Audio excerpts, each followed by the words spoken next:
So we're going to bring in our live audience, and I can't tell if this is going to work. I just want to get the camera so people can see it.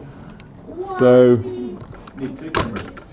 Yeah, we need more technology, but maybe if someone can check online to see if that picture, because if I put it on here, I can only see my screen. So it's not telling me. If someone can look at the live stream and just, what's the picture like? You want me to go in closer? Oh well, I'm getting to the stage where you're going closer. Craig Jones. This better be important. Is it? You can see the picture? Awesome. Good. Thanks, mate. Beautiful. So it's coming up good. All right, sweet. Thank you. Thank you, Craig.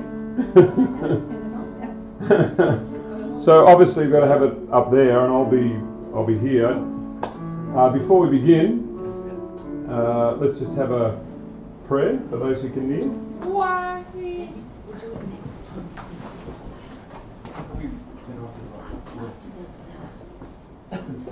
Our Father in heaven, we just thank you for a beautiful Sabbath. We thank you that we can come together, and I just pray that as we spend this time that you would lead us and guide us, and that we would know that you are near. And I just thank you in Jesus' name. Amen.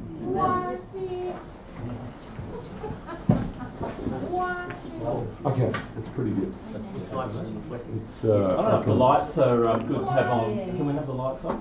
I can see them in the reflection. No, not those ones. Not yet. Is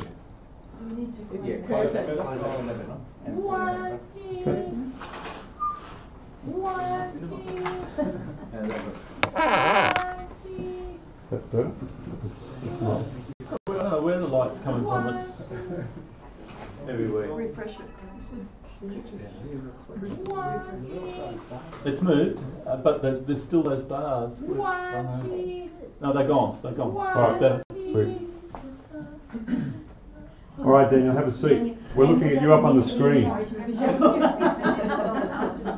So, I want to give you a bit of a report of our trip. And the first, I haven't got the, well, I'll go back. This is the car that we're able to rent. And Daniel, please. We're doing this now. And it was somewhat of an experience to be on the plane all night and then get out and drive through San Francisco on the other side of the road. That was an interesting experience. And we spent a few days in Yosemite National Park while we were adjusting to the jet lag situation. And here's Daniel, obviously enjoying himself. This is by the river in Yosemite. So just a few of the shots while we're up there. You obviously didn't want to go in the water? No, it's a bit cold.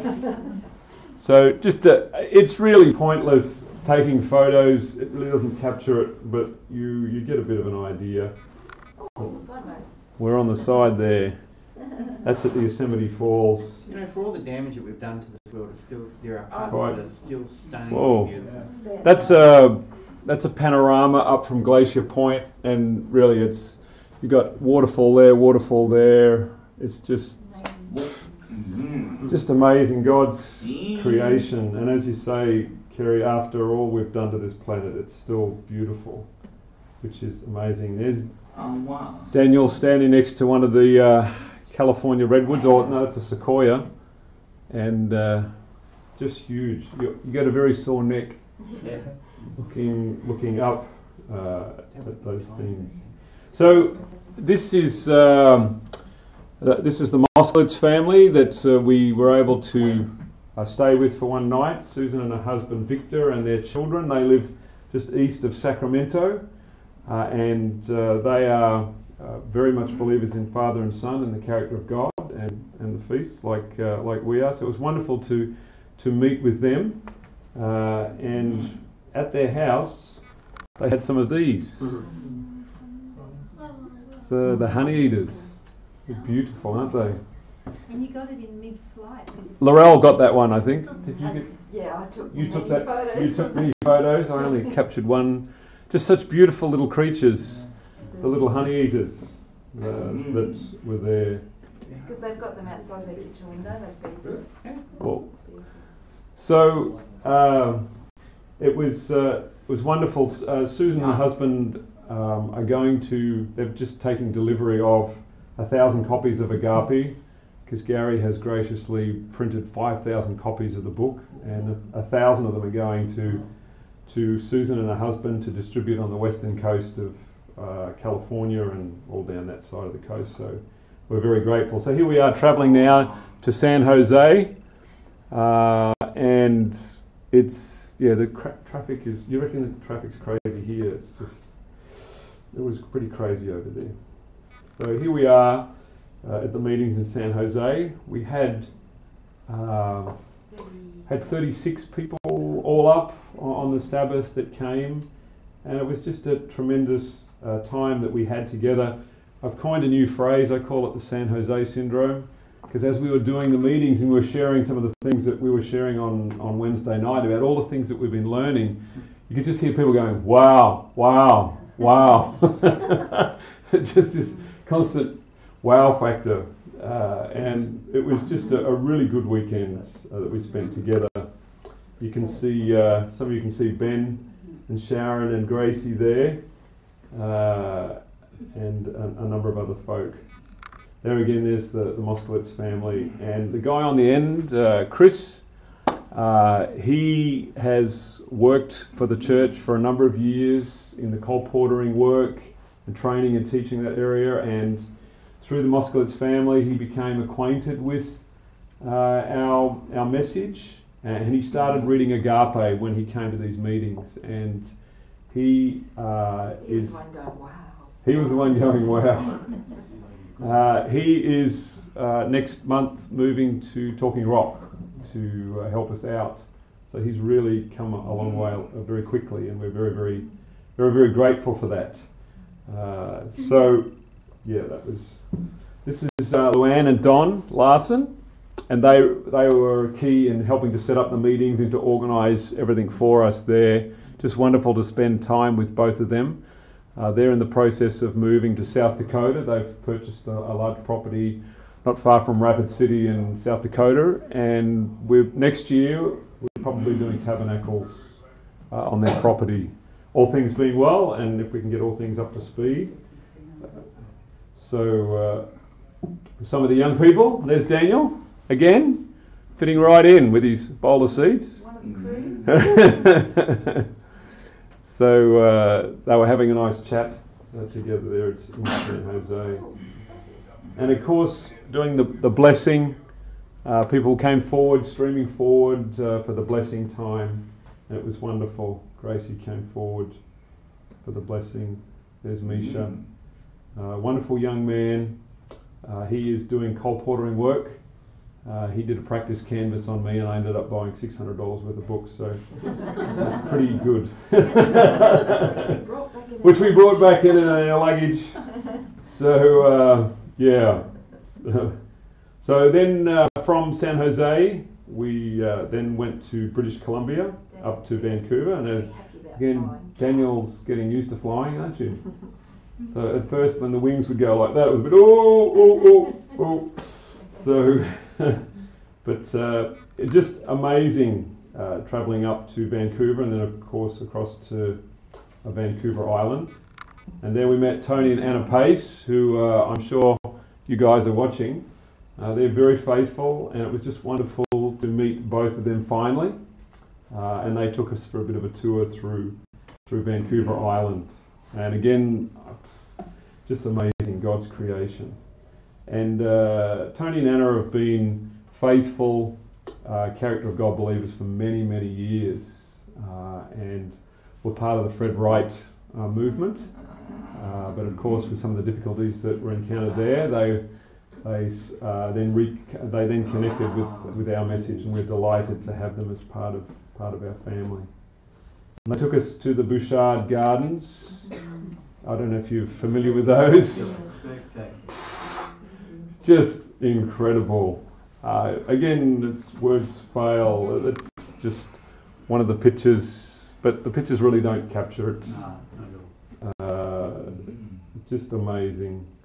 And there was sideways again, sideways pictures. But I think I can turn that around. There we go. So there's Anna. We only had a hot tub, so we did. It was wonderful to be able to baptise them into this message. So sorry about the light quality, but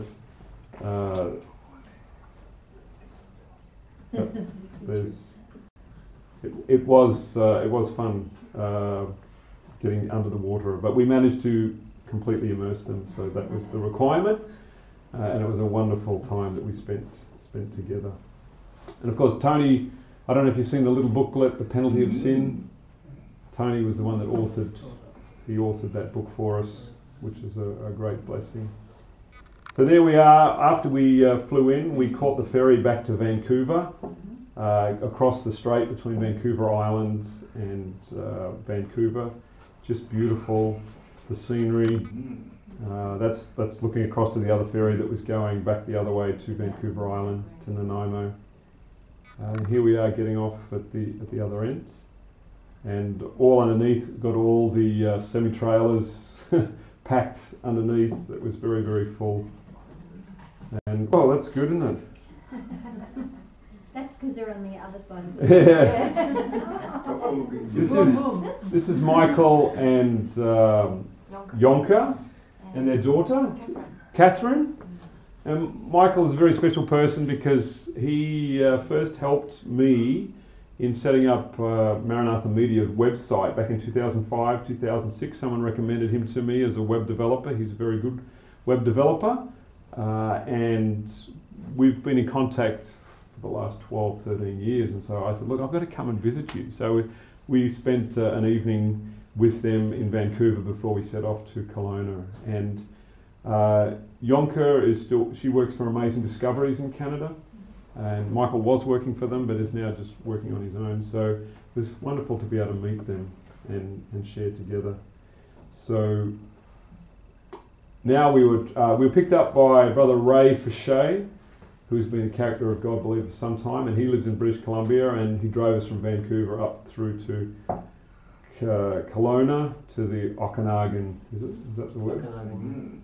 Just incredible views, and again, I'm glad to live here and visit there. I don't know if I'd want to be there in winter, but it's cold enough here. Mind you, we don't have central heating here, and it's been a bit of a shock coming back to a house that's a bit cold. Over there, everything's centrally heated. So this is a view from our window, and Jan. Most of you know Jan Armstrong.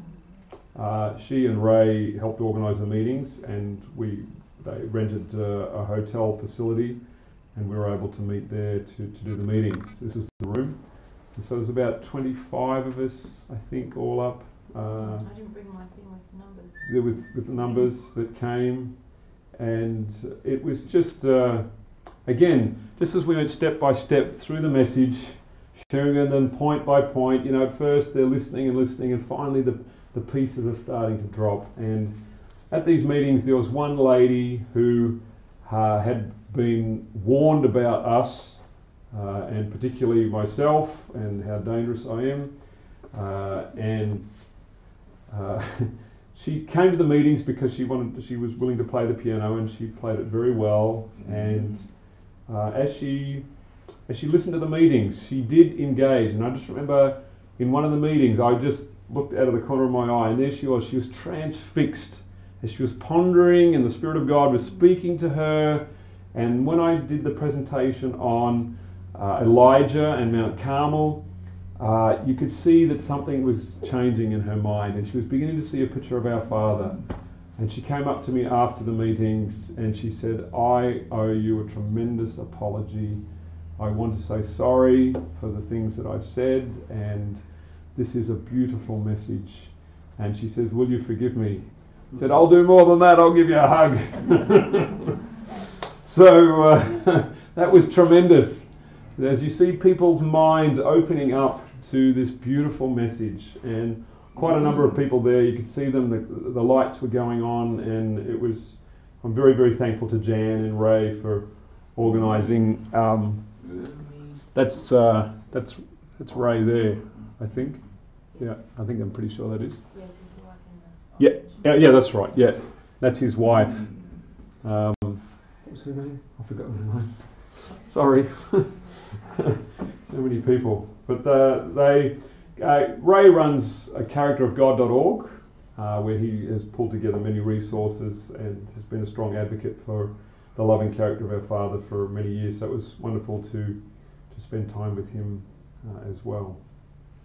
Just some more pictures there in the hotel. Then we were able to, Jan was able to bring us down to meet this couple. This is Jack and Charlotte Jensen, and they live in Washington. Jack works for the Grand Coulee Power Station, or the great hydro facility there, and I don't know if these numbers mean anything to you, but that facility churns out 8.6 gigawatts of power, which is just massive. And we were shown a picture of the hydro facility, and it is just huge. It powers most of the west of, probably all of the west of the United States, apart from renewables. And they have embraced the Character of God message, and the older gentleman there, and I can't remember his name. I don't know if you remember his name. Jack. No, that's Jack's the younger guy, so who's older than me. So I guess that's. But I can't remember. But we just were able to spend a few days with them, and it was nice to be able to do that. So this is a picture of where we travelled. He did it on Google Maps. I did it on the physical map. So we picked up our car in Spokane after spending time. Grand Coulee was just up here, and then this is the trip that we travelled, visiting a number of locations and presenting along the way. And it was 3,000 miles, or nearly 5,000 k's. So I tell you, by the time I got back to Australia, it was a bit weird driving on this side of the road. It's just I felt a bit odd. So and this is the story, because again, I'd only ordered just a four-door Camry to drive, and I spoke to the young lady at the front desk, and she obviously picked up my accent, and she said, "Oh, well, what brings you to America?" And I said, "Well, I'm on a bit of a book tour, and my book is called Agape, and she said, "Oh, what's it about?" I said, "I'm so glad you asked." So I gave a bit of a rundown and about the violence of God, and the threat that many people believe that God will burn sinners, and it just came straight out of her. She just said, "My friend had a child out of marriage, outside of marriage, and the church said she was going to burn in hell. So I'm an atheist." And I said, "You're just the person I want to talk to." And I began to share with her about the loving character of our Father, and I said, "Would you like a copy of the book?" She said, I would like to read this." And then after that she said, "Sir, we need to get a vehicle across from the west coast to the east coast. Would you like an upgrade, a free upgrade to a luxury SUV? No extra cost. And in fact, look, the price that you're being charged for this vehicle it's excessive, and we need to bring the price down on this." So I got this luxury SUV, and it's a 5.6 litre. That thing's a beast, and it's like, oh, extra fuel. No worries. She brought the price down $300, so that covered the extra fuel, and that was really nice to be able to drive him. I know it's just my Father saying to us, "I'll take care of you. I'll let you travel," and it was that was just a tremendous blessing. And I can't remember the young lady's name, but yes, but just that happened again and again and again, where we were able to encounter people and just share with them. And the subject of violence and as related to God, it's just instant. People just fire up straight away. They're interested in this topic, and I gave away all the books that we had. And by the time I got to Talking Rock, I had to send out 4 copies to people that to the different hotels and places that we've stayed to pass on to people. We travelled down into Idaho, and this is a family. His name is Igor, and I never even tried. Yeah. His surname? It was some long yeah, Russian name. he's Russian. He's a I wrote it Russian, down, but and his beautiful family, and they're living down in Idaho, in such a beautiful location. This is that's Igor just in the corner coming out of he's got a huge greenhouse, and they've got solar panels, and they're living off-grid type of arrangement or semi-off-grid, and that's all there. I think they have 6 children. Six yeah, kids. only 5. So yes, and that was some of the fruits of their labour there. So, and again, they're Father, Son, and character of God, and it was wonderful just to spend a night with them. And we were very thankful for our GPS that got us right to their front gate, because it was out in the middle of nowhere. And this is a view from their property, and he said he was thinking of moving, and I said, why? I said, that's just beautiful in Idaho. And then we took a trip. We travelled across to Montana, Missoula, Montana, up one of the most beautiful valleys I've ever been up. It's Clearwater National Forest trailhead, and we travelled beside this river for about 100 kilometres, travelling beside this Clearwater River. And it's one of the most beautiful trips we've ever taken, to see this river all the way up, winding its way along in Idaho and Montana. And we stopped part way, and there was this bridge across, and once again Daniel's very happy. He's really enjoying all of the fresh air. And then we came to this family in Missoula, Montana. A friend of mine, Frank Klin, some of you will know Frank. He had a contact with them. They are part of the evangelical movement, more along the line of Baptist, that kind of understanding. But the head of the home, and that's Randy there. And I don't know, they have 8 kids. They have 8 or 9. 8 or 9 children. Jackie. So something in the water up there. So beautiful family, and we were having a meal there, and Randy invited me to speak. I'd spoken in his home a couple of times, and he loved the book Identity Wars. Really found something, a blessing in there. So he's been inviting me to come back whenever I'm over that way. And so they have a church of their own there in Missoula, Montana, and I was able to share with them. This particular gentleman sitting down the front here, at one time he had run for Congress, and so there was a number of people there. Another man in the audience, he is a missionary in India, and he knows his Bible very, very well. So it was nice to be able to speak to a group of Sunday-keeping brethren, and I began with my testimony. I shared my experience with Christ and how Christ has changed my life, and then I began to share about the loving character of God, and I was just praying. It's like, Lord, how much of this can I share before someone wants to shut me down and works out, click, there's a problem. And so all of a sudden I saw one gentleman get up, and he went out the back, and there's 2 of them talking furiously in the back, and I'm just saying, well, Lord, I'll just keep going. And then he came back, and this man stood up and he said, do you believe in eternally burning hell, yes or no? And I just began to quote the text. Well, Malachi chapter 4, and I just wanted to quote the scripture. He said, I'll take that as a no. I didn't even get the text out. And he moved on to the next text, and I said, well, what I was going to say was that the wicked shall be ashes under our feet. That's what the Bible says. And of course, this agitated him significantly, that I didn't believe in an eternally burning hell.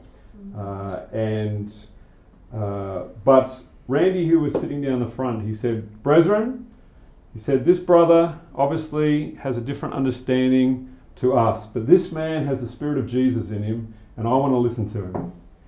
So what a blessing, huh? It's like, thank you, Randy. And the other gentleman says, well, I've got another appointment I've got to go to, and he walked to the door and he shut it not too gently. Rather firmly, he stormed out. Took hell with him. And he took hell with him. And this is the kind of response that we get from our fellow Adventists as well when we tell them that our Father is loving. Get that kind of a response. And look, to be honest, 10, 12 years ago when someone was suggesting this to me, I didn't get that angry. I was just a bit like, oh, no, you're changing what the Bible's saying and you shouldn't be doing this. So I was, a little bit intense about it. So I was able to share with them, and there was one young man, he was sitting up the back, this one here, John, and he came to me and he just said, the picture of God that you've just given, it's so beautiful and I want to believe it. He said, can I hug you? He gave me a big hug, and you can see in his mind, but there's text in the Bible. They were cast alive into the lake of fire, or cast into the lake of fire. And I said, yes, death and hell were cast into the lake of fire. And we read some of the texts, and a number of the young people were saying, but if there's no, sort of biff, then sinners will just feel they can sin and get away with it. There has to be some punishment, some retribution, and you could see that. And I said, yeah, I hear what you're saying, because that's what our sense of justice demands, this type of thinking. And they were wrestling with it, and they all took the books. So I'm just really praying for these beautiful young people in Montana from these Sunday King churches, that they'll get a hold of this. And they were really earnest, and they were firing questions at me, and I was trying to answer them. Yes, and you've got to consider this. But when you're climbing over the immortality of the soul, and it's really hard. It's like such a paradigm shift. Like, you are destroying the Bible. That's how they understand it. So, but thank God for Randy, who, he could have said, well, we better shut this meeting down, and that's what's interesting. Is that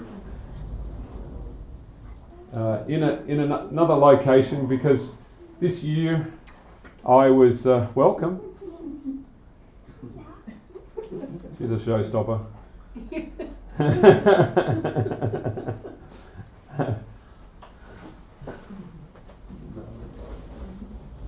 This year I was intended to go to a camp meeting and share on the loving character of God, but I was informed that a few of the brethren there were adamant that this was wrong and we should have nothing to do with this, and so they didn't allow me to come.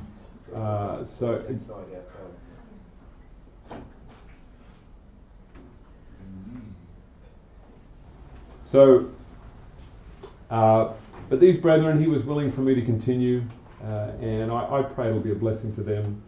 And he considers me his brother, and I pray that we were a blessing to him. So it was that was wonderful there in Montana.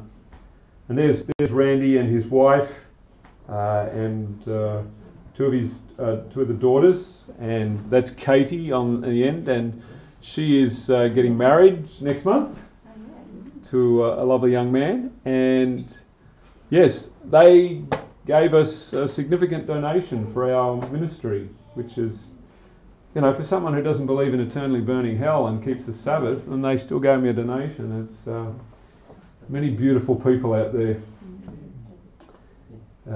And this is Frank's mum, Sharon, Frank Klin.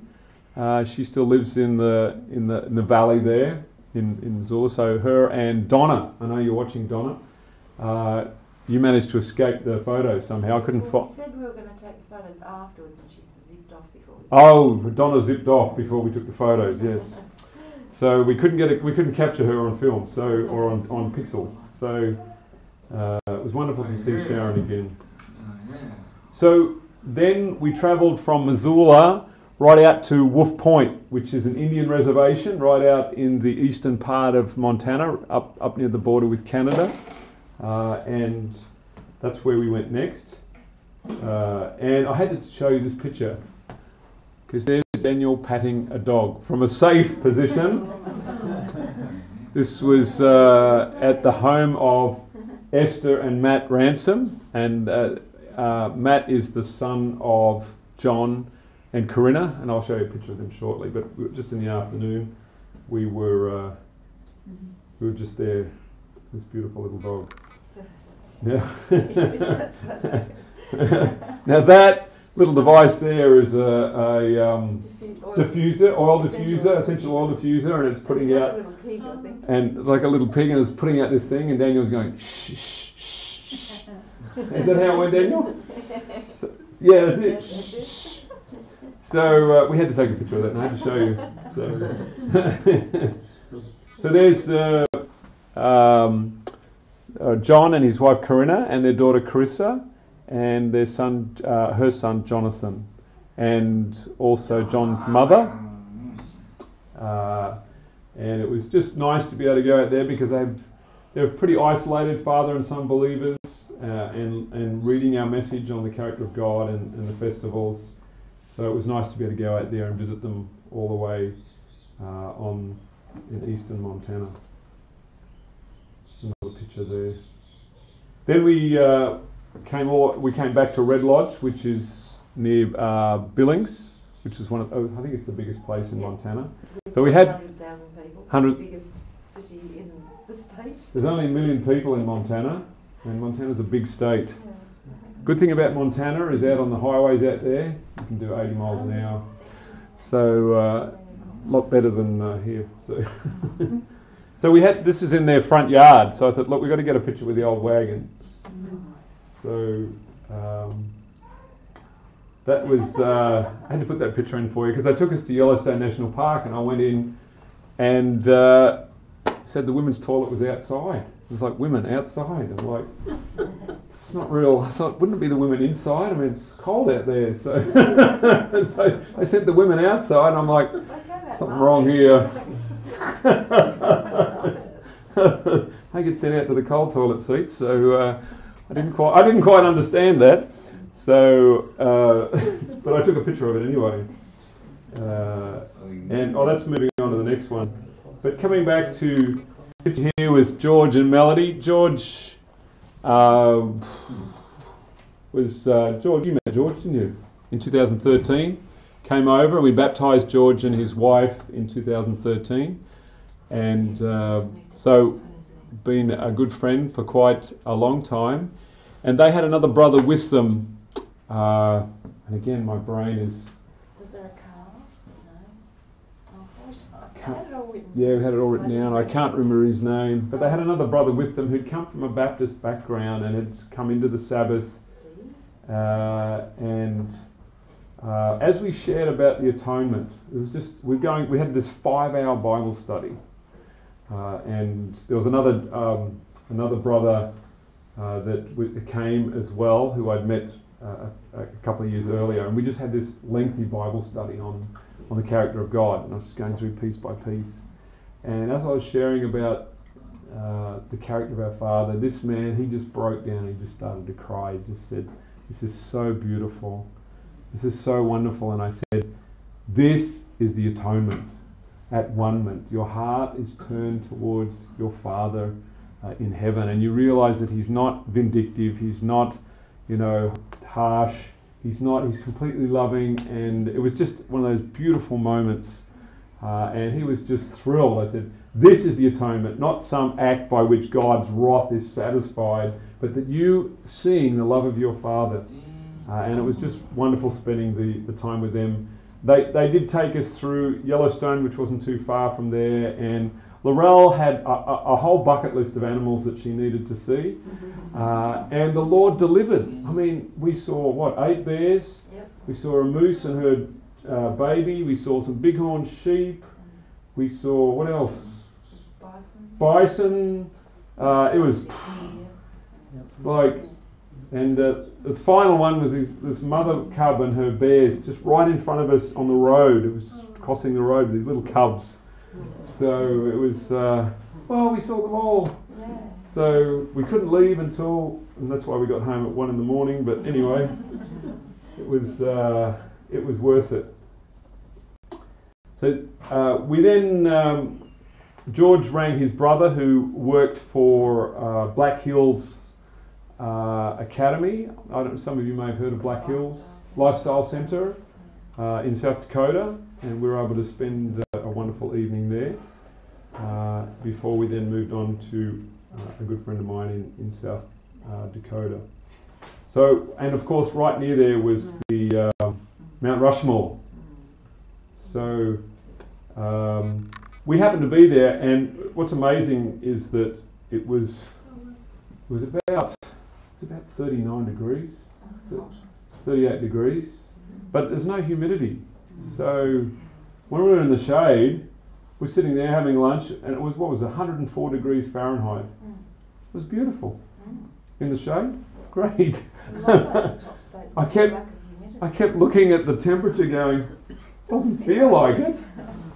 So, but when you're directly in the sun, it was pretty hot, and they had a swearing-in ceremony for about 100 people that were becoming American citizens. And so, while we were standing there, there was a big choir that came out, and they sang Star Spangled Banner, which was quite moving. But as I stood under the monument of these four interesting individuals, they sang the hymn "Abide with Me," and I found that quite moving. As I thought about our pioneers, "Oh, be still my soul." That's right, "Be still my soul," and just thought about all of our pioneers and the beginning of our movement, and said, "Well, thank you, Lord. That was quite." You even brought along a choir so I could stand here and look at this. Obviously, America is forming an image to the beast, and that's all really bad. But it was just also out of America has come this beautiful message, for which I'm deeply thankful for. And certainly, as we travelled all the way across the United States, this country, which is so much more fertile than Australia.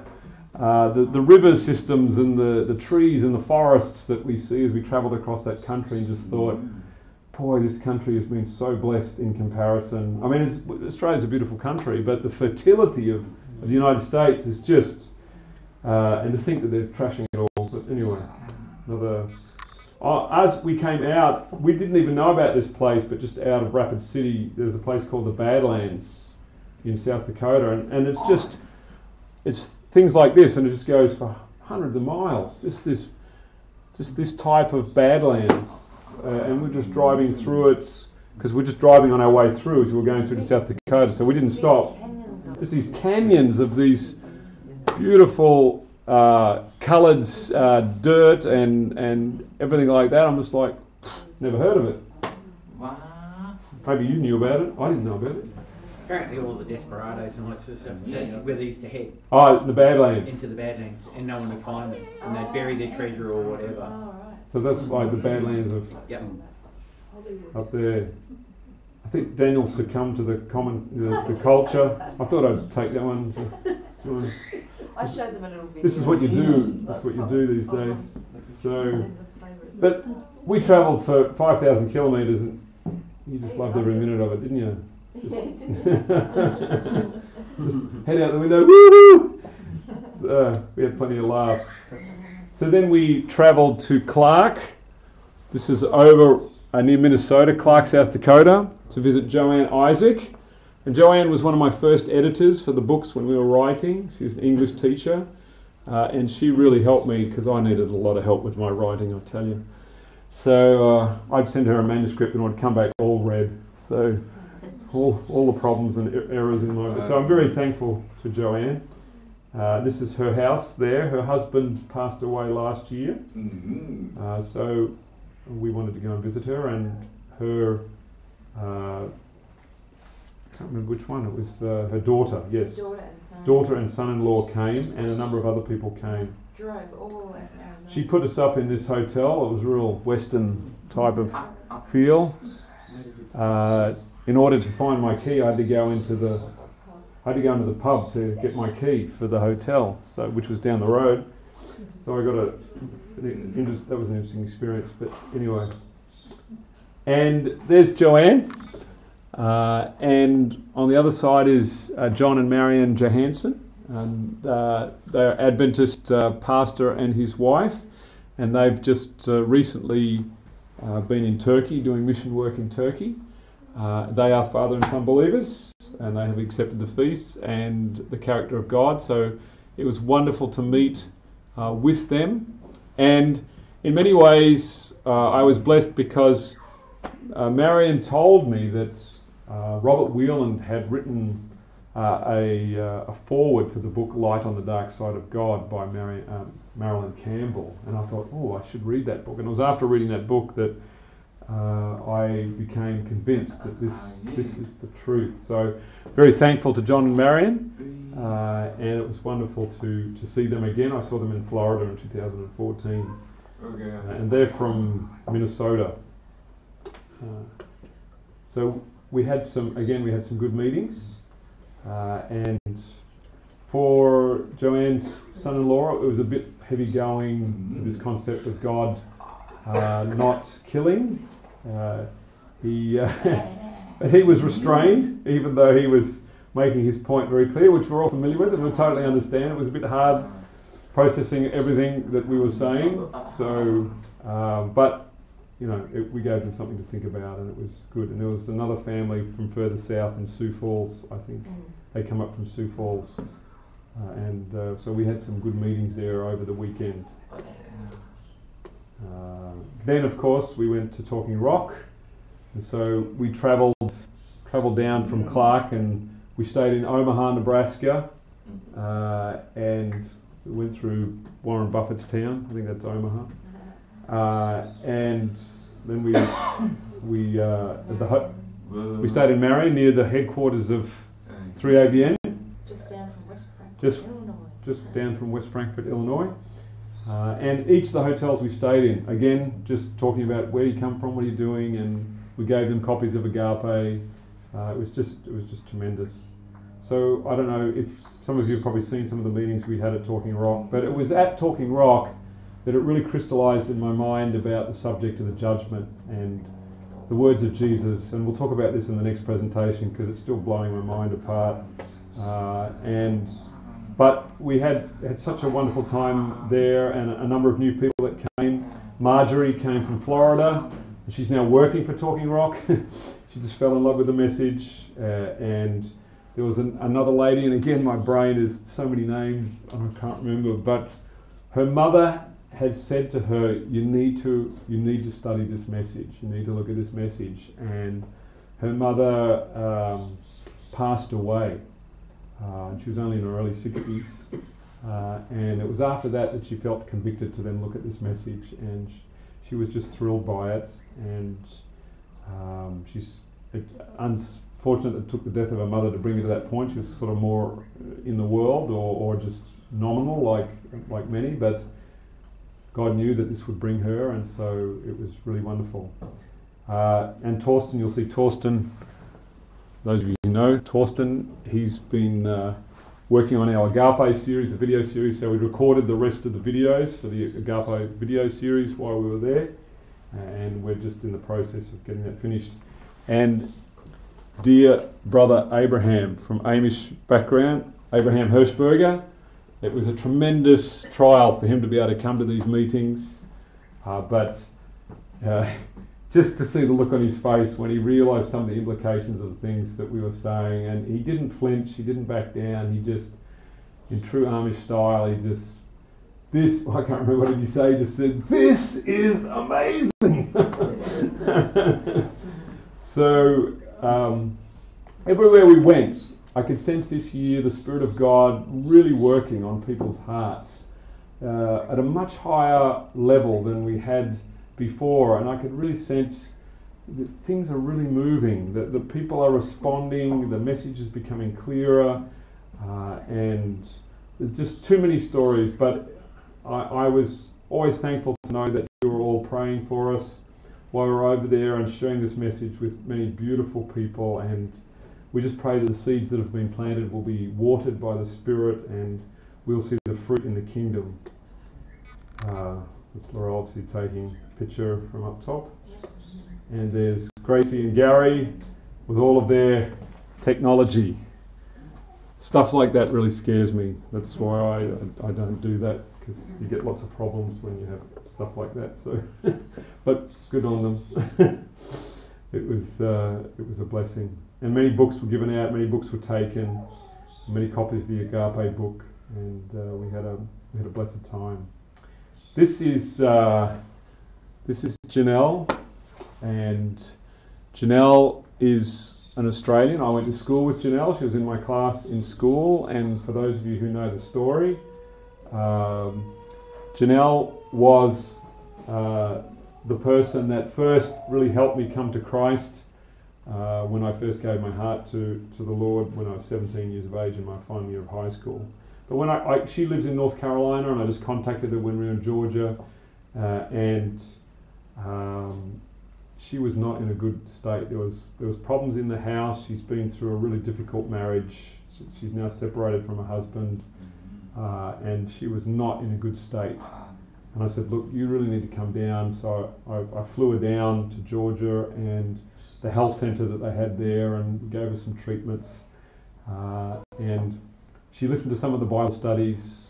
And of course, coming from an Adventist home, and she was telling some of her other friends that she was going to come and in the Adventist church, people in Australia, because she's an Australian, and a number of them were saying, that guy's crazy, you need to stay away from those people. So, but anyway, she took a risk, and she was tremendously blessed. And there was just this poignant moment when I was sharing about the character of God and taking of the land of Canaan. And I read her the quote that says, God never intended for Israel to take the land of Canaan by warfare. And she said, just this tingle went down her spine. She just began to cry, and she just thought, oh wow. So that meant a lot to me. So I won't go into all the details of how I had to go to the airport 4 times to get her. 5 times?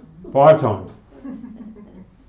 Satan tried really hard to stop her.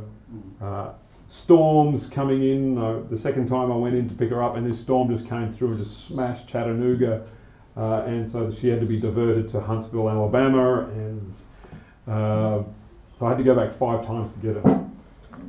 And nothing's going to stop me. I'm going to help my friend, because she'd been such a blessing to me when I was younger. So it was nice to have her there, and she sang. She's got a beautiful voice, and she sang for us there at the meetings. And I did some singing too. This is Joseph. Joseph lives near Tampa, Florida. He's in his early 70s.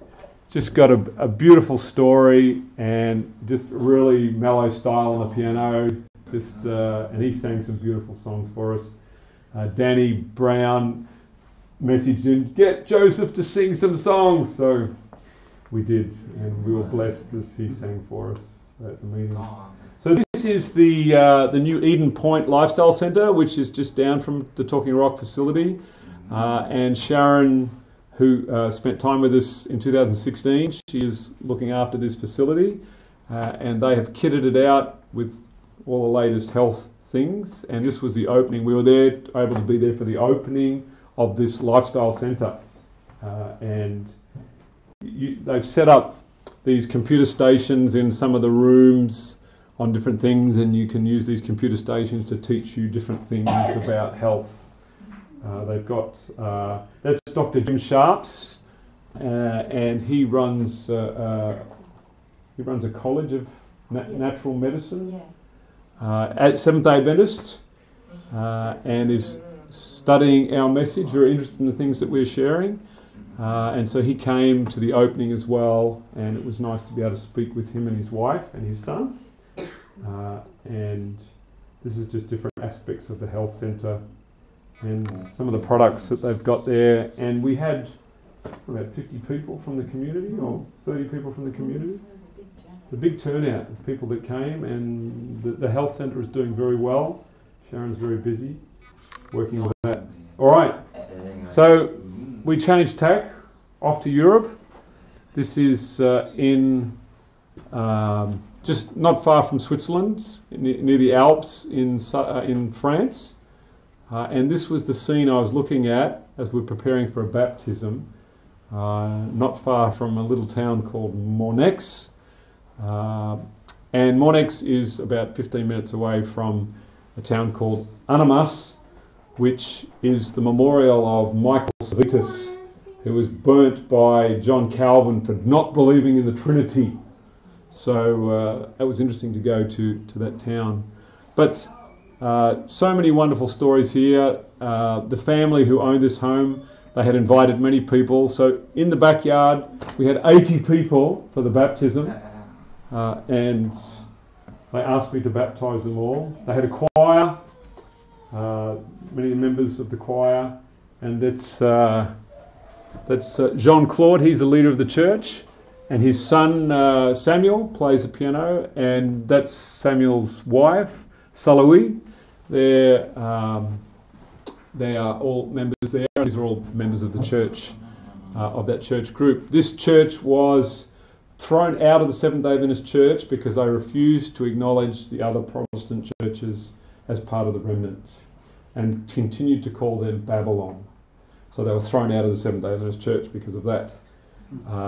Because they said, no, the other churches are not the remnant. They are Babylon, the daughters of Babylon. And that was many years ago, wasn't it? That was a long time ago. And since that time they have accepted the Father and the Son, and they are very open to the festivals and the character of God. And just a wonderful group there in France. And right on the doorstep of Collonges, Seventh-day Adventist Theological College, right over the mountain, on the other side of the mountain, there we are, preaching the truth. God has his ways of reaching out to people. So this is the number of those being baptised, and many wonderful stories. I'm standing next to Joshua, which is the son of Mark and Elizabeth Fury, who is our translators in France, and I had the privilege of baptising their eldest son. That was tremendous. This couple here, beautiful story. Mark had translated the book Return of Elijah into French, and this his brother, Mark's brother, his name is Matthew, and he is a minister in the Seventh-day Adventist Church. And his wife, this is her parents, and they found the book Return of Elijah in French. I don't remember the story exactly where they found it, whether it was her house or it was floating around in the family somewhere, and they found this book and they started to read it. And when I met them a few days before the baptism, or a couple of days before the baptism, they said, as only the French could say, this book, Return of Elijah, was like reading a love letter from God. So I've never quite heard it put that way before. They became totally convinced of the truth of the Father and the Son, and such a tremendous joy for Mark, and so that was just one of a number of stories of these beautiful people. And this dear old gentleman here who wanted to be baptised in the name of Jesus, and we had to get him down into the pool, and oh man, it was hard getting him down. He was like, oh, trying to get. I thought, hope we don't kill him. But he wanted to be baptised in the name of Jesus. And many of them were convicted of this. So it was a lovely summer day before it got really hot. As you may have heard, there's a bit of a heat wave in Europe. And there's Joshua. A joy to be able to baptise him. And there is Mark and Elizabeth and their two sons singing. They have a beautiful, they're very talented, playing guitars and piano and all those types of things. So this was in the church. There's a picture from the front. Another young man. His name is also Mark, and he's been listening to some of the messages. Isabel is there. Claudine.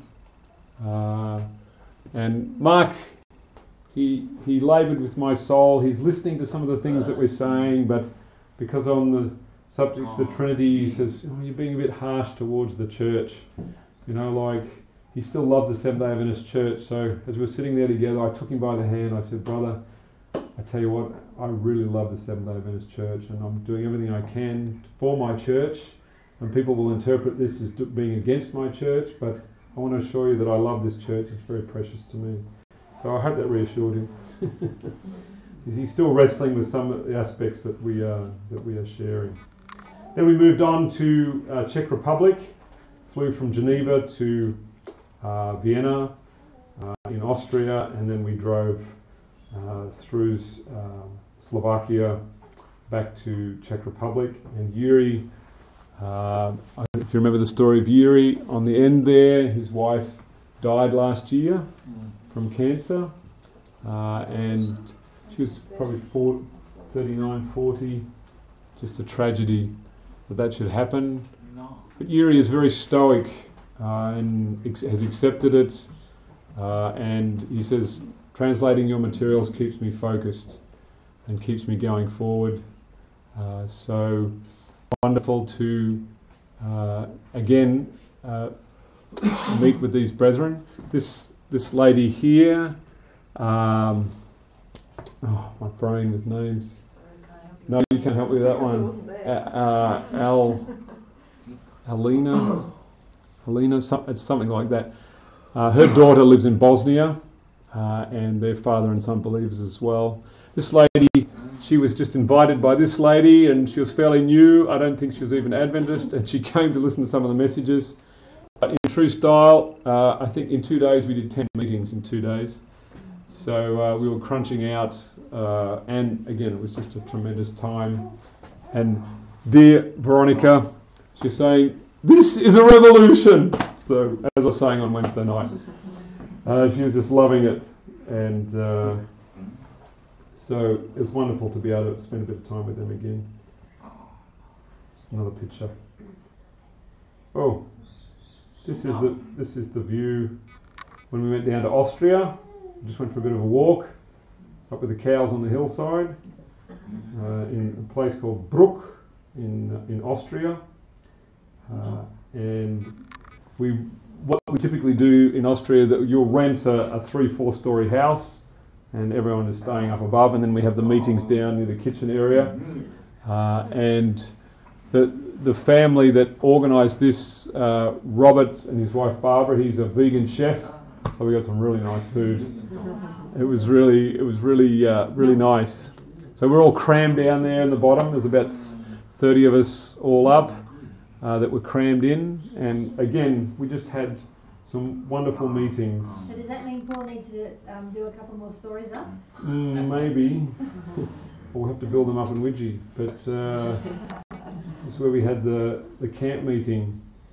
But one of the several things that took place here is a number of people who had reservations.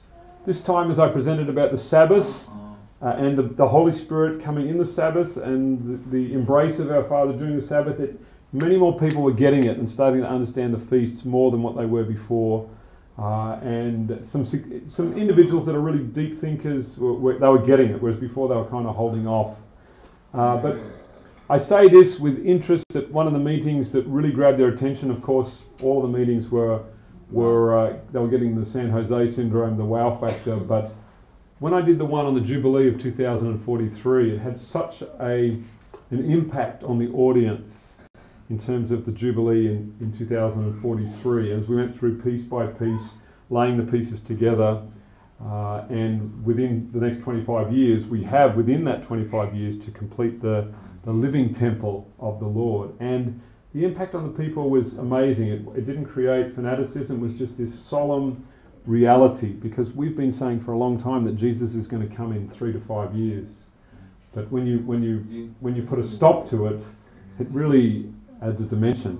And of course, we address the issue of, are you saying that Jesus is coming in 2043? And I'm saying no. I'm saying within that time frame, this is our best opportunity to preach the gospel. This is when the Spirit is flowing the most.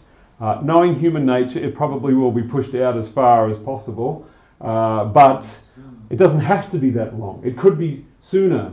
So as soon as all of you are ready to go and travel to every nation, kindred, tongue and people, we can get the show on the road, and we can get it finished before 2043. So that's what I said to them too. It doesn't have to. As soon as you get up and get going, we can get it done earlier. So if we keep waiting, then. So we went for a walk above. This is just the town of Zell am See. That's how they say it. I try and pronounce it. I can never speak German correctly. It's just breathtaking. Went for a walk above, in between meetings, and I just looked down like, oh, it's just amazing. They took me, this is a glacier, and 30 years ago this glacier was up, this was all full as a glacier, but it's been reduced to that. Evidence of global warming, everyone. So, don't know what you believe on that subject, but this is the tallest mountain in Austria, Grossglockner. It's 3.8 kilometres to the top of that. Of course, we didn't go to the top. It was about 8 degrees standing right here. And no, we weren't going to go up to the top. So, but it was amazing to see this place. There's just a picture with some of us part way up the mountain. There is not all of the people. Some had already left, but we had more people from Austria this time who had come from different towns around Austria and deeply convicted about the message and took books with them. Jutta, and there's Georg and his wife Julia and their son, and there's Franzi as well. They're all helping with the work there. Ruben will be with them for Tabernacles this year, and these two ladies here work in the north of Germany. They just heard about the meetings, came down and just were blown away and really enjoyed the meetings. So there's Robert in the back, and that's his wife Barbara there, and many other folk that were there. So again, there was probably about another 6 or 7 people who were part of this group had already left, but this was on the last day.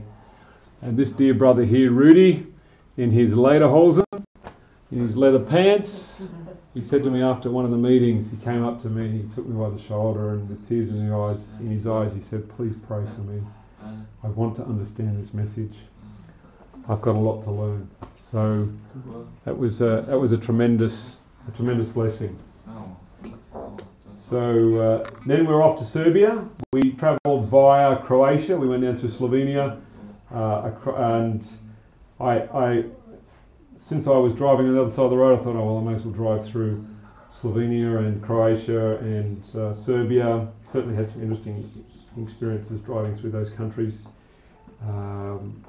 And this is Boris's apartment. He lives in an apartment in Zrenjanin, about an hour and a half north of Belgrade. And we were able to meet with him again. We've been supporting Boris for about 5 years now. And there's a little church just down about 40 minutes down the road.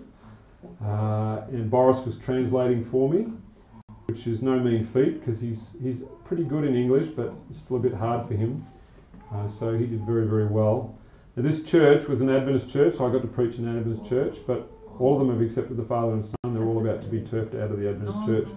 But they own the church, so I guess I'll hang on to it. The church will lose the church building. What town was that, Adrian? What was it called? Baranda. Little town, about halfway between Belgrade and Zrenjanin. Okay. You just pull off. They pull off the road from Zrenjanin. I think it's Baranda, if I remember correctly. And this is Sister Galina. It's her house, and her husband Jiva. They own the house, and we had about 12, 15 people there, and we were sharing. So when you say they own the house, they've got like a section of their house that's been turned into a church. The downstairs is the church. Yeah. One side is the church, and the other half is the kitchen, and then I have 2 stories Okay. above that, and it has Seventh-day Adventist Church out on the front. Oh wow. So it was very nice to be able to preach in a Seventh-day Adventist church. Little church, would seat about 30 people, and the pews that are there. So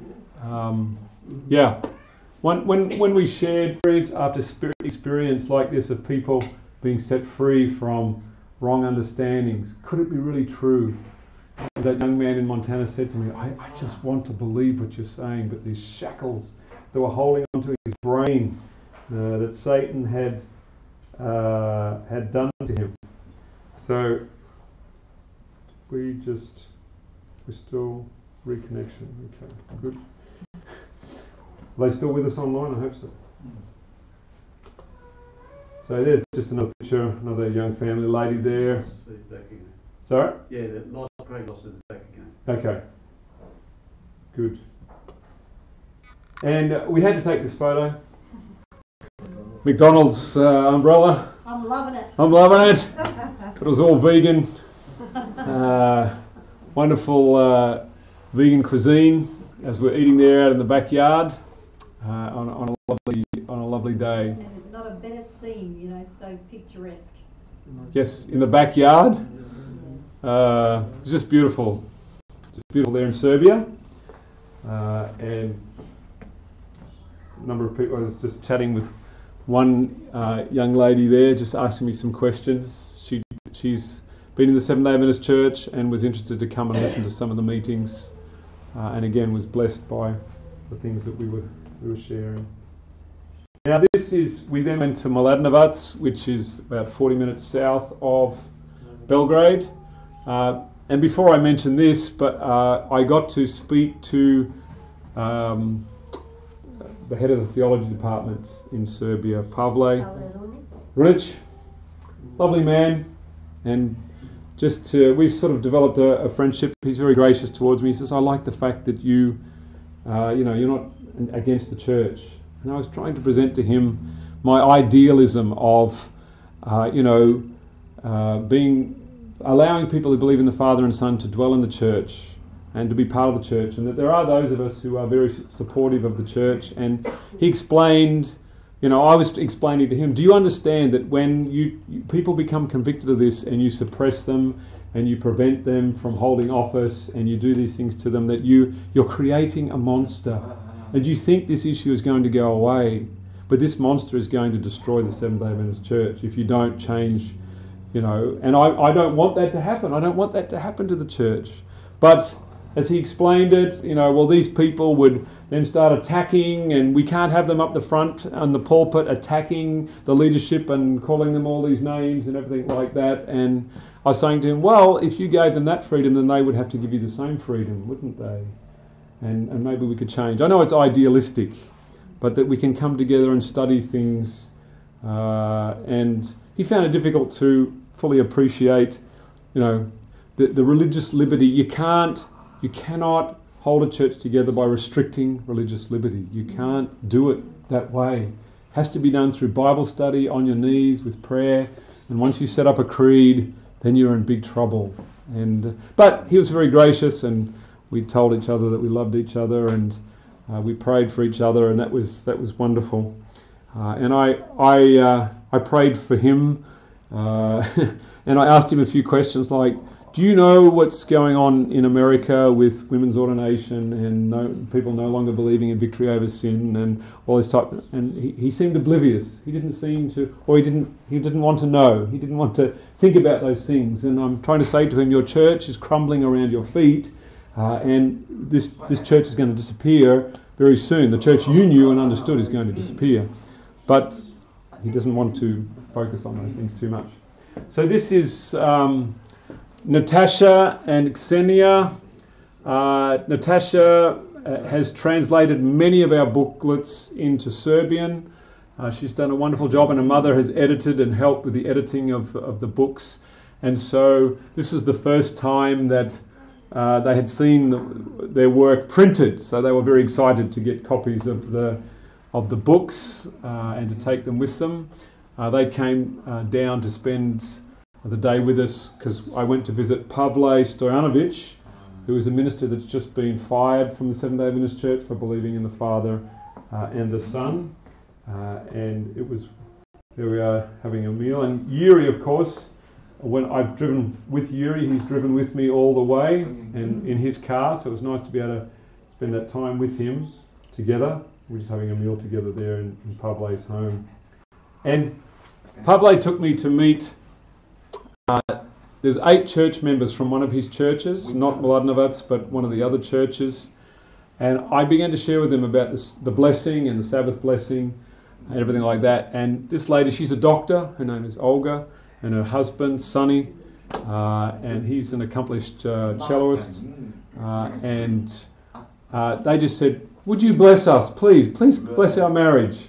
So we did. And Pavle took a picture. So that was really nice. And with Yuri. So, and there's Pavle. It's Pavle there. Wonderful man. I'm very encouraged by Pavle. He loves the Seventh-day Adventist Church.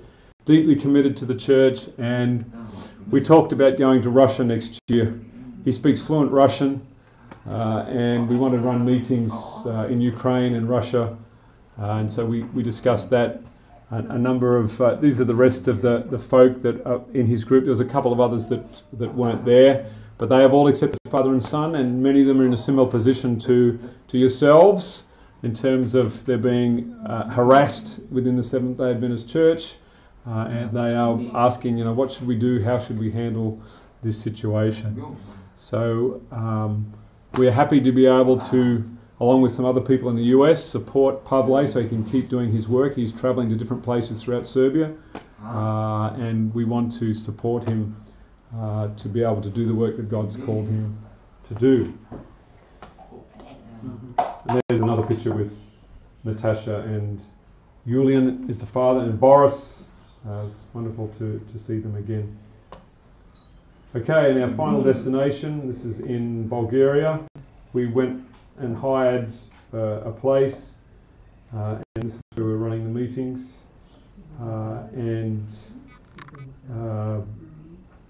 The people in Bulgaria have a very strong grasp of the 1888 message. They're very connected to Jones and Wagner and the message of Robert Wieland. A number of the people here are from the Reform movement, so we have at least 5 or 6 people from the Reform movement or more, and the others from the Seventh-day Adventist Church who've been put out of the Seventh-day Adventist Church. And we had a wonderful time. There was some challenges to begin with, but as we prayed earnestly through those things, it ended up being such a blessed time. Dian is an incredible translator. He can translate English to Bulgarian, Bulgarian to English, just switch, just like nothing. He's incredible. His ability, he's translated most of our books into Bulgarian, and they are in the process of, right now, with their own resources, printing 1,500 copies of Agape, and they plan to take them through Sofia and other places like that. And on one night, there's one thing I love. I love the family atmosphere of when they eat together. It's more European, and just the closeness, and they all eat together, and it's just a really good atmosphere. And lots of tomatoes, lots of watermelon, but similar to Serbia. And one night we'd gone for a walk and we'd come back, or one early evening, and it was about 5 to 9. They said, "Message." So we started at 9 o'clock, and by midnight they were like, "We're not going anywhere. We're staying. This is the best Bible study we've ever had." And I said, "Well," I said, "maybe we should come back tomorrow." But it was such a solemn, and again, I presented with them on 2043, and they were just deeply convicted. We looked at some stuff in Daniel 11. The interesting thing about 2043 is that back in 2005, Dian had done some research on biblical chronology, and he had come to the conclusion that the 6,000 years ends in 2043. He came to that conclusion in 2005. And so we are looking seriously at this issue, along with the Jubilees and other things, and just tentatively praying and studying about these things. So, just praying. And we had 2 baptisms. This is a man from Greece. He came up. He lives in Athens, and his wife in the previous photo. She's Bulgarian, but she married this man from Greece. Her name is Iliana Panioti, and it was wonderful to to be able to baptise them. We may go to Greece next year, so see how we go. And there is the final picture. And again, a number of people are missing from this photo, so we probably had 30, 35 people. Many beautiful stories there. And certainly there's a big part of my heart in Bulgaria. So eager to go back. Hopefully next time we'll take Laurel and Daniel. So there we go. Thought we'd share that with you. What time is it? 7:30. All right, good. So let's have a prayer, and then we'll come back.